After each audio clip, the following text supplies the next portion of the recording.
Welcome, I'm Jon Caldara, president of the Independence Institute and your devil's advocate. We keep hearing that Colorado's a red state and then a blue state and then a purple state, sometimes an orange state depending on how the Broncos do, blah, blah, blah, blah. So I thought we'd ask the professionals from Magellan Strategies, David Flaherty, glad to hear you. Thanks for having me here, John. And from Public Opinion Strategies, Lori Weigel, good to see you. I haven't seen you in a long time. You look Good great. to see you. All right, now both you guys work as pollsters, so let me just ask you a couple of the big questions. Why do you keep bothering me when I'm trying to have dinner? It's a simple. It's a simple thing. Actually, it's challenging. Let's start over here. Polling is changing. I'm going to talk about the techniques you have to use. Everyone has a cell phone. Not everyone has a landline. So getting a representative sample of what you do is nearly impossible, isn't it? It is. The industry is getting more challenging to get a good representative coverage of the universe you're trying to measure. In fact, I think Pew Research came out yesterday that the cell phone-only household rate is now at 44%, up from about 35%. And you can't really get to those people, can you? We can. What we can do is we practice list-based sampling. Primarily, most of our samples drawn off of a voter file. And for a Colorado voter file, 3.6 million people, we have folks that we send the file out to and that can append a cell phone number to it. Colorado, though, interestingly enough, the file does come with about 2.2 million phone numbers. So the incidence rate, or obtaining someone's cell phone, knowing I'm getting Jon Caldara on the phone, if you will, on their cell phone, is much better than perhaps in other states around the country where I only know there's 3 cell phones tied to Jon Caldara's address, and I basically tell my cell phone match folks, give me one of them or call them at random. More attempts to get that person on the phone, it's more expensive, and it is more challenging. What's changed from your point of view? I mean, and why do you keep me on the line for 15 minutes? I just want to ask you a couple questions, and then 3 hours later, it's over. Oh, now, John, I think you're the one talking a little bit more than our average respondent, perhaps. Let me tell you something. So generally, I hear one of two things. Why do you call me so much? Or why don't you ever call me and ask me what I think? So we're trying to get a representative sample, just like you take a spoonful of soup, and I don't have to eat the entire bowl to know what it tastes like. We can do the same thing with voters. You've been working on that analogy for a while, haven't you? No. But we have to make sure that we are talking to a representative sample of voters. And again, cell phones is critically important. Unfortunately, in the infinite wisdom of Congress in the mid-1990s, back when everyone was on a minute-by-minute plan, they said, hey, we don't want people automatically dialing or using their computers to dial these cell phone calls. And so what they've done is said you have to do those by hand. So that means cell phone calling is 3 times as expensive as landline calling. It means that generally what you're seeing is a lot of the folks that are trying to constrain their budgets, such as media polls, are not attempting to call as many people on cell phones. Really? So, the little poll in the bottom of the corner of the paper, since they're trying to do it on the cheap, it might not be as accurate. Those aren't really accurate at all. Oh, they're not accurate at all. Yeah, they are not representative. Absolutely, they are. All right, so I've always thought that polling was much more of an art than a science. I know there's lots of science and lots of numbers and lots of data and lots of analytics, but it seems as though every election there's the poll firm that got it right, and then they get to raise their prices for the next 5 years. And it was Rasmussen one year nationally, and then I forget who else. And it's because they seem to get it right, and it is more of an art than people realize. Am I wrong on that? Well, it is an art. I think it's more of an art when you're interpreting what is in a survey, what is really relevant, when you're interpreting crosstabs and so forth. But when it comes to getting it right, there's fundamentals. For example, this past election cycle, 37% of the vote was Republican, about 32% was Democrat, and about 31% was unaffiliated or independent.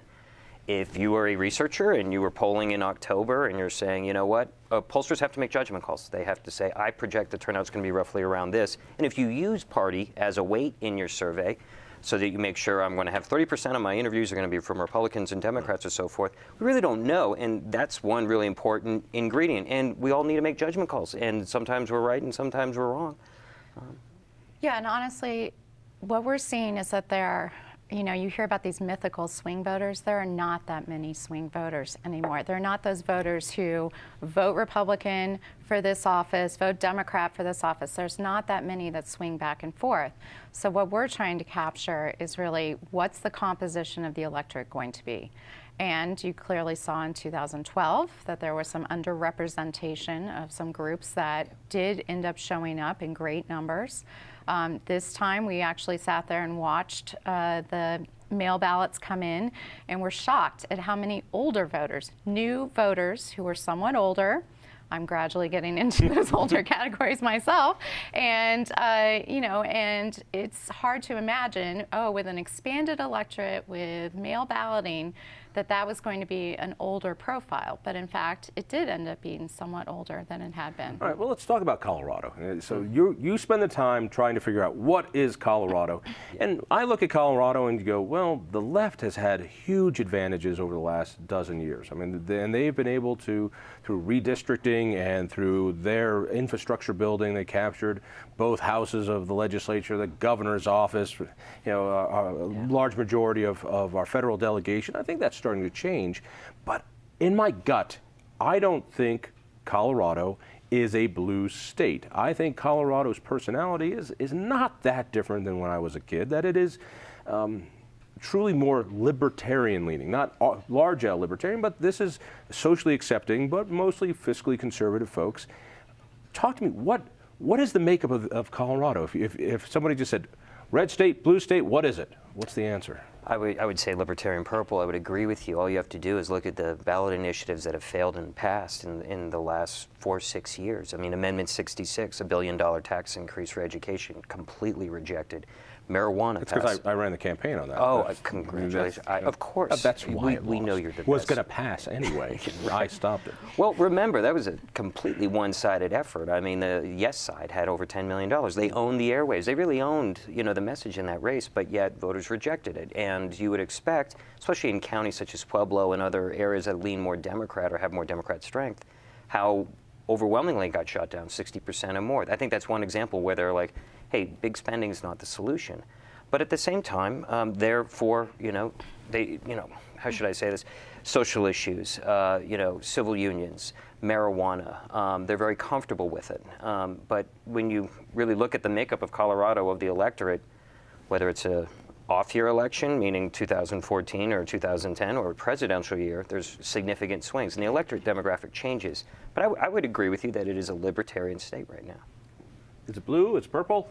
Well, I think I subconsciously wore the shirt that sort of best represents the color of what we would blend to get to the Colorado voter. But, it's not just Colorado. It's across the nation. I spent much of the summer and fall talking to women voters who are obviously sort of the coveted vote by both parties. And, I had one woman in suburban Detroit say, which is one of the swing areas of Michigan, say, look, I wish we could just take these two candidates and smash them together. And hope that they both die. Yes. No, but let's keep elements of each one. And it was basically the fiscal conservatism of the Republican candidate that they wanted to keep, but it was some of the more socially moderate elements of the Democratic candidate. And so, they really are concerned about the state of the country. They are very concerned about the direction. I mean, we had 64% of Colorado voters in the week before the election telling us they felt like the country was off on the wrong track. And there was just an element of grave concern about where we're headed, and that none of the candidates are really representing what they want. Are you saying that Colorado is a good representative of the national mood? Because Colorado keeps swinging back and forth politically in what seems to be some pretty harsh turns. And I look at the 2013 legislative session here. It is the most hardcore, radical, progressive session I've ever seen in my life here in Colorado. But that doesn't feel like Colorado. It felt like it was too far out. Mm-hmm. No, I would tend to agree. And especially, how should I say this? We did a survey right after the 2014 election of unaffiliated women to really learn, because they are an electorate that will consider candidates of both parties, more likely to, rather than the polarization of, even Republican women and Democrat women. And what we found is neither of them like either party. Honestly, a plurality of around 45% disapprove of both parties overwhelmingly. They dislike several things about the party. They think they're selfish. They think they're out for their own agenda. And I would say that, yes, perhaps if you want to just look at the 2013 legislative session, was it a little bit too far to the left? Yes, it was. But at the same time, a little too far to the left? Is that what you just said? Yes, a little. A wee little bit John, too far. you have to remember, we're talking about all Colorado here, and for all Colorado taking that into account, some people are going to look at it too far to the left. But the independents, the independent women, they're the ones that really decide a lot of our elections and whether or not you're going to win or lose. And they're not pleased with either party necessarily. There's a frustration there. There's particular things they don't like about both parties, and there's particular things that they dislike about Democrats. What I'm hearing you say is that women just don't like anything. Is that what you're saying? They're not satisfied. Not with the Republicans, not with the Democrats. There's nothing you can do for them. Is that what you're saying? These are unaffiliated women, John. That's a big difference between Republican women and Democrat women, right. and understand that. So. Oh yes, there is a big difference. All right, but John, I think the other right. thing that you've got to remember is that you are surrounded by viewers and listeners who are up to date on what's right. happening in a legislative session, and that is not representative of most voters. Most voters have no idea what happened in the 2013 legislative session. Most of them vote for their legislative candidate based on, do I recognize their name? All right, let me ask you about this. Absolutely. This is a problem that geeks like me have. We're junkies, all right? Yes. We're following this. Did that ad work? Did that ad not work? This guy said that. Oh my God, did you hear this report that just came out here? Oh, that's going to really wreck his candidacy. And we really think this stuff counts, but it doesn't, No, does it does it? not. Because most voters, we follow politics like most Denverites follow the Broncos, but that's Yes. not the way in politics. Am I right? Right, and that's why some of the campaigns, Cory Gardner's campaign, for example, used some of the strategies that they did. They said, okay, we're going to take positions now that are sort of tougher positions, but we're going to do it in early summer. We know nobody is paying attention and that this is not going to come back come fall. All the chattering class is going to be sick of that topic, and so we'll just get it out of the way now. And then, we can talk about what we need to talk about later on. So talk to me about the importance of the female vote. As you said, the coveted vote. It seems, as you say, there's not much of a swing voters, but am I right to say that women are those swing voters, those unaffiliated women? Mm-hmm. Is it unaffiliated single women, or is it mostly just all unaffiliated women? There's marital status is a really big indicator. Women that tend to be married tend to be more conservative. Single women are obviously more liberal. Of the roughly 1.2 million unaffiliated women, we've done modeling work, and we have what we call the true middle, the unaffiliated women that lean to the left, and the unaffiliated women that lean to the right. And in all honesty, the ones that lean to the left are extremely young. They came on the rolls under the Obama years. They are about 500,000 of them. There's about another, say 500,000 in the middle, that are true middle, as I call them. They really are, socially moderate, fiscally, socially liberal, fiscally moderate. And then there's a much smaller portion of women among that cohort that are only about a couple 100,000 that lean Democrat. But that group also Lean Democrat. Lean Republican. What I'm saying is that if you consider like Republicans or Democrats that are registered as unaffiliates that are sort of hiding in there, but in all honesty, they vote overwhelmingly R for D. That very, the smallest group in there is the Republicans. The vast majority of them do lean more Democrat, but they're younger. They are voters that came in to vote for Barack Obama. They didn't feel comfortable registering as a Democrat, but they will vote that way. But they're in there registered as an unaffiliate, but they necessarily didn't turn out in large numbers in 2014. But that's how I look at the unaffiliates, and especially unaffiliated women. The unaffiliated women that voted in this election tended to be a little bit older, even though there was, I thought, surprising number of younger voters did vote that were unaffiliated women. But you're going to see that number change dramatically in 2016. They are coming back, John, and you better understand that. Who are coming back? Younger female voters. Do they come out more for presidential years? Absolutely. Really? There will be more. The growth between Democrat, Republican, and Independent. If you look at the turnout numbers and the change of number of Democrats, Republicans, and Independents that voted in 2010 to going into 2012. As I remember it, first of all, the largest number is about unaffiliates overall grew by about 330,000. Democrats will grow by about, I think it was about 180,000, and Republicans are in the minority on that. They're going to have a lot more voters that are leaning their way, and just, you have to be. What is the big difference between an off-year election and a presidential election? Is it that those people who don't follow politics the way that we follow the Broncos, they get the presidential thing? All right, this is president. I can follow that one. I like him or I like her. But the other stuff is just white noise. Is that how that works? Well, I think the other thing is that you have compelling personalities when you get to a presidential election. It feels like more is at stake, but you also have these storylines behind these people that are much more compelling. I mean, people were, no offense to the candidates who are running this time, but, it was a little hard to see that there was going to be a lot of young voter enthusiasm for a Mark Udall or even a Cory Gardner, who was someone younger. It was just, they're looking at them and they're feeling like, gosh, they're all the same. You didn't hear that when we talked to them in 2012. There was clear differences and they saw more distinctions. And so that's why you're feeling like you're getting voter whiplash between these two elections, is because it's not that Colorado is schizophrenic, it's that different voters are voting in different elections. So if there was the swing vote, so we know that these people are likely to vote that way. These people are likely to vote that way if they come out to vote. And we know that the race depends, if it's president, then more. So who is the swing? Give me a picture of, here is the person we're spending all of our money to get to. Who is that person? What's her name? Well, her name is probably Christie, and she is constrained financially. She's having a hard time. We talk a lot and interview a lot what we call Walmart women. Those are women who have families that shop at Walmart at least once a week.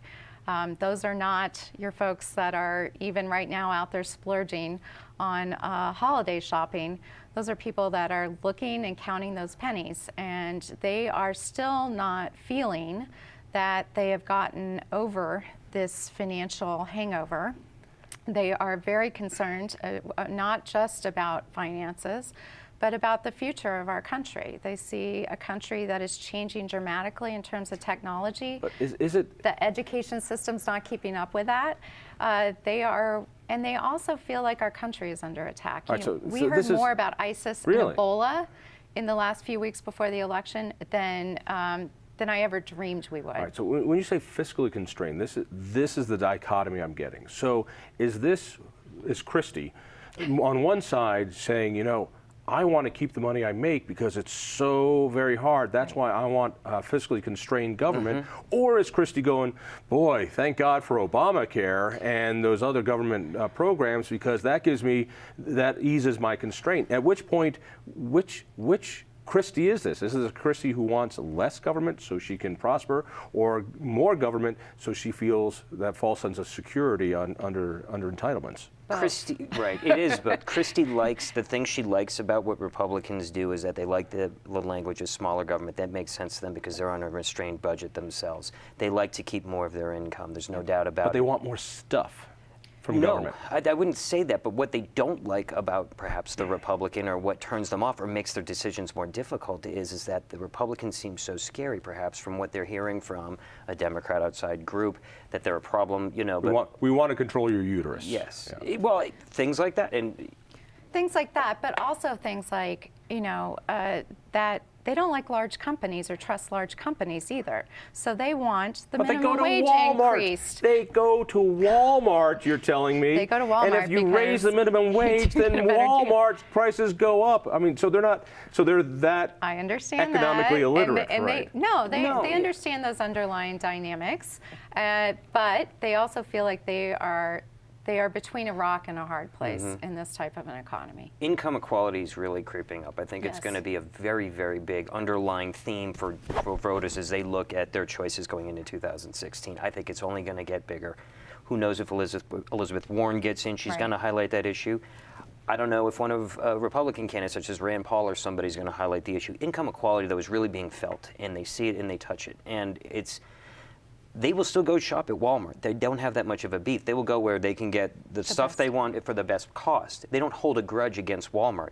But what they're taking in and seeing is that other people are benefiting for perhaps a society or system that is not tilted in their direction or in their favor, and that is frustrating to them. And I believe that's really... But what does that look like politically then? So Christie is therefore more like, well, I guess we don't know how she's going to fall. That's why everybody, so the left is going to be screaming about, Christie, we're here to save your uterus from those mean guys.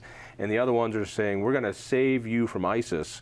From those other guys. Well, but I think that our mythical Christie here is also, she needed more than to hear about abortion.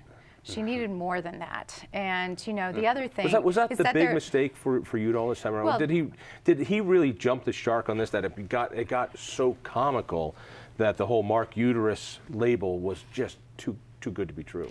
I think what happened is that they need to know that someone has a vision, and that, look, we sat there and talked to some of these Christies out there, and they didn't know where he lived. They could not name one thing he had done except vote for, with Obama X% of the time. The only things that they were hearing were from advertising. And at some point, they'd gotten the message about abortion and women's rights and, all those types of things. That had gotten through, and that had permeated. And I do think that you can't just be against something, you have to be for something. They tried that, but it was just way too late. And it's really the first time the war on women so-called tactic really failed, especially in Colorado, for a number of reasons.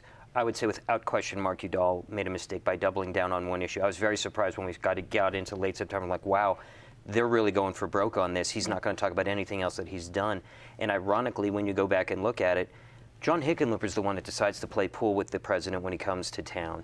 He wasn't as close to the Obama frustration or people have where, I think a lot of folks were expecting the 14 election to happen in 12, and it just didn't sink in enough then. 14, they had really finally said, all right, seen enough of this, and it's not working. It's not working, correct. But Mark Udall only gave women, especially, one way to evaluate him. Women, women's issues, choice, I understand you, but I would say that was an excellent base tactic, considering they didn't have a lot to fire up their base, but it didn't really penetrate, into unaffiliated women. It did not get to Christie. No. All right. Well, let me throw this out and see if there's why this is.